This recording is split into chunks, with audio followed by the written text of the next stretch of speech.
Exercise number 10.1, question number 3। सबसे पहले हम डायग्राम स्टडी करेंगे ताकि हमें स्टेटमेंट ज्यादा अच्छी समझ आए। कंसिडर अ ट्राइंगल ABC, इसके वर्टिसेस को हम लेबल कर देते हैं as vertex A, B and the vertex C। अब इस क्वेश्चन में गिवन इंफॉर्मेशन के मुताबिक हमने दो पर्टिकुलर एंगल्स के बाइसेक्टर्स ड्रॉ करने हैं, यानी हमने एंगल B और एंगल C के बाइसेक्टर्स ड्रॉ करने हैं। तो सबसे पहले ये जो हमारे पास एंगल B है इसका हमने बाइसेक्टर ड्रॉ कर दिया। उसके बाद ये जो सेकंड है एंगल C, अब हमने इसका बाइसेक्टर ड्रॉ करना है, तो ये हमने एंगल C का बाइसेक्टर ड्रॉ कर दिया। अब ये दोनों बाइसेक्टर्स जिस पॉइंट पर एक दूसरे को क्रॉस करते हैं, मीट करते हैं, इनके इस पॉइंट ऑफ इंटरसेक्शन को हम I के साथ लेबल कर देते हैं। अब इस क्वेश्चन में आपने प्रूव करके दिखाना है कि ये जो पॉइंट ऑफ इंटरसेक्शन I है ये तीनों साइडों से इक्वी डिस्टेंट है, यानी ये जो पॉइंट I है हमारे पास, अगर इस पॉइंट I का डिस्टेंस निकाला जाए, it's distance from first side AB, इसका डिस्टेंस अगर निकाला जाए फ्रॉम सेकंड साइड BC, और अगर इसका डिस्टेंस निकाला जाए फ्रॉम थर्ड साइड CA, तो तीनों साइडों से ये जो डिस्टेंसेस होंगे ये इक्वल होंगे। फॉर एग्जाम्पल, अगर पॉइंट I का डिस्टेंस AB साइड से 2 सेंटीमीटर है तो बाकी दोनों साइडों से भी 2 सेंटीमीटर्स होगा। स्टेटमेंट अब हम पढ़ते हैं इसकी। In a triangle ABC, the bisectors of angle B and angle C meet in a point I। अब यहां से आपके जहन में अगर कोई कंफ्यूजन थी कि हम एंगल B और एंगल C के अलावा कोई और एंगल्स भी ले सकते थे, जैसे मेरे माइंड में अगर सवाल आए कि क्या हम एंगल A और एंगल B का बाइसेक्टर ड्रॉ कर सकते हैं इस सवाल में, आंसर इज नो, क्योंकि क्वेश्चन वाले ने स्पेसिफाई कर दिया है कि पर्टिकुलरली आपने इन दोनों एंगल्स के बाइसेक्टर्स ड्रॉ करने हैं। अब इस ट्राइंगल को सिर्फ हम ABC कह सकते हैं, कोई इस ट्राइंगल को PQR नहीं बोल सकता क्योंकि क्वेश्चन वाले ने स्पेसिफाई कर दिया। इसी तरह पॉइंट ऑफ इंटरसेक्शन को आपने सिर्फ I के साथ लेबल करना है, कोई और अल्फाबेट यूज नहीं हो सकता। आगे आपने प्रूव करके दिखाना है, prove that this point I is equidistant from the three sides of triangle ABC। अब हम गिवन को पढ़ के लिखते हैं। गिवन है हमें, आपने क्या करना था, फर्स्ट पॉइंट है कि आपने दोनों एंगल्स के बाइसेक्टर्स ड्रॉ करने थे। तो ये बात हम यहाँ बारी बारी लिख देते हैं। यहाँ पे हम लिख के बता देते हैं कि सबसे पहले ये जो लाइन सेगमेंट IB है ये क्या है। IB is a bisector of which angle, ये कौन से एंगल का बाइसेक्टर है, this is the bisector of angle B। Second number पे हम मेंशन कर देते हैं कि IC is a bisector of angle C।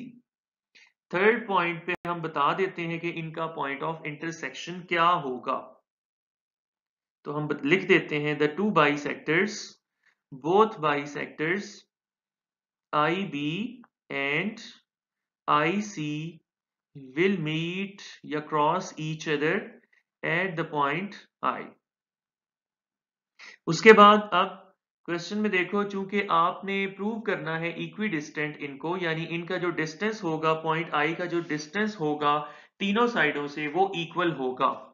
तो देखो याद रखिएगा ये एक बात कि जब भी डिस्टेंस का नाम आता है तो उसका मतलब होता है शॉर्टेस्ट पॉसिबल डिस्टेंस, यानी परपेंडिकुलर डिस्टेंस। तो परपेंडिकुलर का कंसेप्ट इन्वॉल्व हुआ है, तो गिवन के अंदर ये आपको मेंशन करना पड़ेगा, ये कंस्ट्रक्शन में नहीं आएगा। ठीक है, इसको आपने जरा समझना है कि इसका ताल्लुक जो है वो गिवन के साथ है। अब वो डिस्टेंस है क्या, उसकी नोटेशन क्या होगी, उसकी नोटेशन बनाने के लिए हम गिवन के अंदर इसको मेंशन करेंगे कि हम एक परपेंडिकुलर बना देते हैं, हम एक परपेंडिकुलर ड्रॉ करते हैं, draw a perpendicular IM on to the side AB।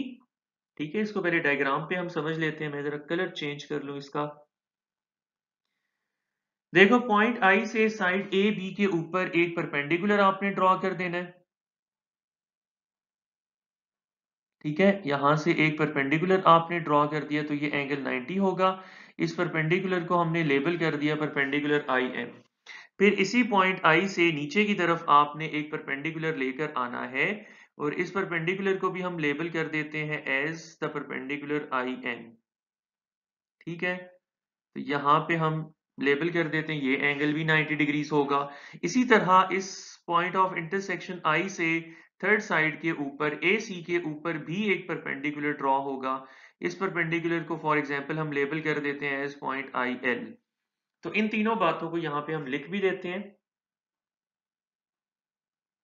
I am perpendicular draw हुआ था ए बी के ऊपर और हमने देखा डायग्राम में आई एन परपेंडिकुलर हमने ड्रॉ किया था बी साइड बी सी के ऊपर और एट द एंड जो थर्ड परपेंडिकुलर था आई एल वो हमने ड्रॉ किया था साइड ए सी या सी ए के ऊपर। अब इन तीनों परपेंडिकुलर्स को एक्चुअली आपने प्रूव करके दिखाना है। आप देखो पॉइंट आई का डिस्टेंस क्या है साइड ए बी से, आई एम, तो यानी आई एम फर्स्ट डिस्टेंस है। उसके बाद पॉइंट आई का डिस्टेंस साइड बी से है in the form of second perpendicular I N. और फिर इसके बाद पॉइंट आई का जो डिस्टेंस है from third side that is I L. तो ये तीनों जो परपेंडिकुलर डिस्टेंसेस हैं इस क्वेश्चन में आपने इन तीनों को कॉन्ग्रुएंट प्रूव करके दिखाना है। तो यही हमारा टू प्रूव है कि in this theorem we want to prove that point I is equidistant from three sides. Point I तीनों साइडों से इक्वल डिस्टेंस के ऊपर मौजूद है। यानी mathematically we want to prove that all of these perpendiculars are lengthwise equal. IM is congruent to IN and both are congruent to IL. ये तीनों एक दूसरे के इक्वल होंगे। इसके बाद हम प्रूफ स्टार्ट करते हैं। इसका प्रूफ है, हेडिंग बना लेते हैं यहाँ पे प्रूफ। यहाँ पर मैं स्टेटमेंट्स लिखूंगा और फिर इनके ऑपोजिट आगे हम इनकी रीजंस को मेंशन करवाएंगे। देखो इसके प्रूफ की मेथोडोलॉजी सबसे पहले मैं आपको बता देता हूं हम करेंगे क्या। ये बड़ी सिंपल और आसान है, जरा तवज्जो से सुनिएगा तो आपको इधर ये याद भी हो जाएगी। यहाँ पे हमारे पास दो पर्टिकुलर ट्राइंगल्स हैं। ठीक है, इनको मैं हाईलाइट करता हूं। एक है ट्राइंगल आई एम बी, ये वाली ट्राइंगल आई एम बी। एक ये वाली ट्राइंगल आपने लेनी है, ठीक है, और इसको आपने एक और ट्राइंगल है उसके कॉन्ग्रुएंट प्रूव करवाना है। वो ट्राइंगल कौन सी है उसको भी मैं हाईलाइट कर देता हूँ ब्लू लाइंस के साथ। ये जो इसके नीचे वाली ये वाली ट्राइंगल है, इन दोनों ट्राइंगल्स को भी आपने कॉन्ग्रुएंट प्रूव करवाना है। तो हमारा ये थ्योरम जो है इसका प्रूफ काफी हद तक कंप्लीट हो जाएगा। उसके बाद दो मजीद लाइनें हमें फर्दर लिखनी पड़ेंगी, वो कोई मुश्किल नहीं है। तो चलें इसका प्रूफ हम लिखना शुरू करते हैं।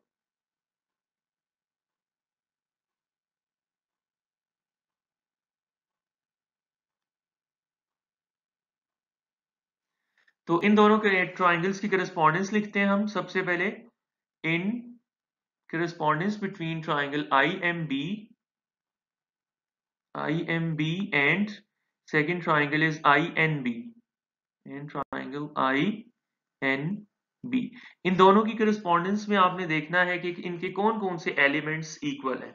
तो अगर आप गौर करो तो ये एंगल 90 डिग्रीज है और ये एंगल भी 90 डिग्रीज है, यानी angle IMB is congruent to this angle INB। एक एंगल इक्वल हो गया। उसके बाद ये वाली जो साइड है IB, ये दोनों के अंदर कॉमन साइड है। और इसी तरह ड्यू टू बाइसेक्शन ये जो एंगल है एंगल IBM, ये वाला एंगल यहां से लेके यहां तक और ये वाला जो एंगल है यहां से लेके यहां तक, ये दोनों बाइसेक्शन की वजह से इक्वल है। तो इन तीनों बातों को जो मैंने एक्सप्लेन की यहाँ पे हम लिख देते हैं। First of all IB side चूंकि दोनों के अंदर कॉमन है, दोनों ट्राइंगल्स को कवर कर रही है, सो ये कॉन्ग्रुएंट होगी। इसकी रीजन हम बता देते हैं कि IB is a common side. IB is a common side। उसके बाद मैंने कहा कि ये जो परपेंडिकुलर का एंगल बन रहा है 90 degrees, angle IMB, this is congruent to angle INB। इसको भी हम लिख देते हैं angle IMB is congruent to the other angle INB। इसकी लॉजिक क्या होगी, because both are right angles, both are right angles. Right angles मतलब दोनों 90 डिग्रीज के हैं। उसके बाद बाई सेक्शन की वजह से हमने लिखना है कि ये एंगल और ये एंगल दोनों इक्वल है, यानी angle I B M is congruent to angle I B N. ये दोनों एंगल्स क्यों इक्वल है? Due to bisection. ये हमें गिवन है। आप यहाँ पे बाई सेक्शन की रीजन भी मेंशन कर सकते हो, या आप ये भी लिख सकते हो गिवन था कि बाई सेक्टर्स ने इन एंगल्स को इस एंगल को टू इक्वल पार्ट्स में डिवाइड किया था। तो अब अगर आप गौर करो, ये तो दो एंगल्स हैं और एक साइड है, तो ये जो है और जो है आपके पास साइड वो इंक्लूडेड नहीं है एंगल्स के दरमियान में। देयरफॉर ये डबल ए एस थ्योरम बनेगा। तो डबल ए एस थ्योरम के मुताबिक जब भी आपके पास दो ट्राइंगल्स ऐसी हो कि उनके दो एंगल्स और नॉन इंक्लूडेड साइड इक्वल हो, तो दो एंगल्स और नॉन इंक्लूडेड साइड के इक्वल होने की वजह से ये दोनों ट्राइंगल्स कॉन्ग्रुएंट हो जाती हैं। अब हम लिख देते हैं यहाँ पे triangle I M B is congruent to the triangle I N B. अब ये दोनों ट्राइंगल्स कॉन्ग्रुएंट है, तो इनकी ये जो करस्पॉन्डिंग साइड्स होंगी जो फर्स्ट टू लेटर्स को मिलाने से बनती हैं, ये करस्पॉन्डिंग साइड्स एक दूसरे के कॉन्ग्रुएंट होगी। यानी यहां से आप फर्स्ट टू लेटर्स पिक करो, यहां से फर्स्ट टू लेटर्स पिक करो, दोनों साइड्स इक्वल होंगी। तो we can conclude from here that I M is congruent to I N. इसकी रीजन क्या होगी? बिकॉज करस्पॉन्डिंग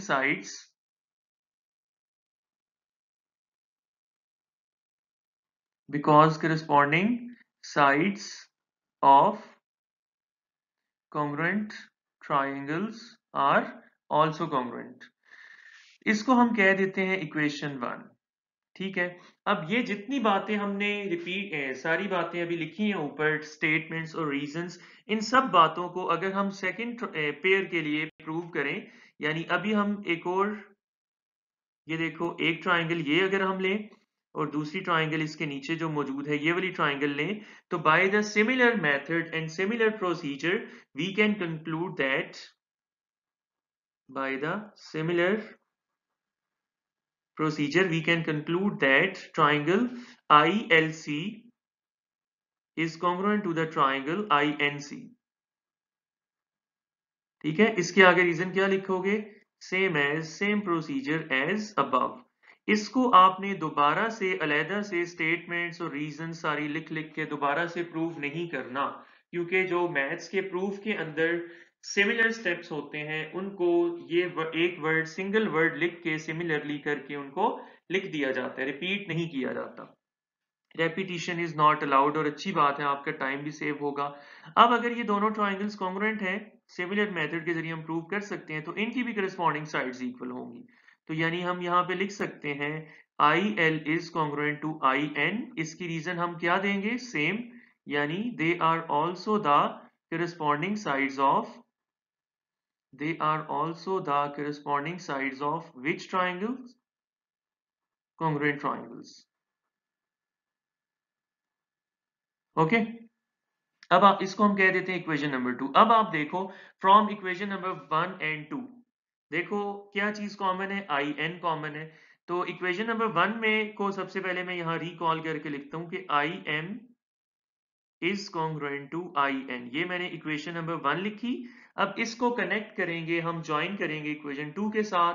तो इक्वेशन 2 को जरा अंडरस्टैंड करो। वो इक्वेशन 2 कहती है कि I N is congruent to I L, यानी ये जो आई एन है ये कॉन्ग्रुएंट है किसके? आई एल के। तो फ्रॉम इक्वेशन नंबर 1 एंड 2 ये तीनों परपेंडिकुलर्स जो हम लोगों ने डिसाइड किए थे वो एक दूसरे के इक्वल आ चुके हैं, तो फ्रॉम 1 एंड 2 ये तीनों चूंकि एक दूसरे के इक्वल हैं, सो और प्रूफ इज कंप्लीटेड नाउ।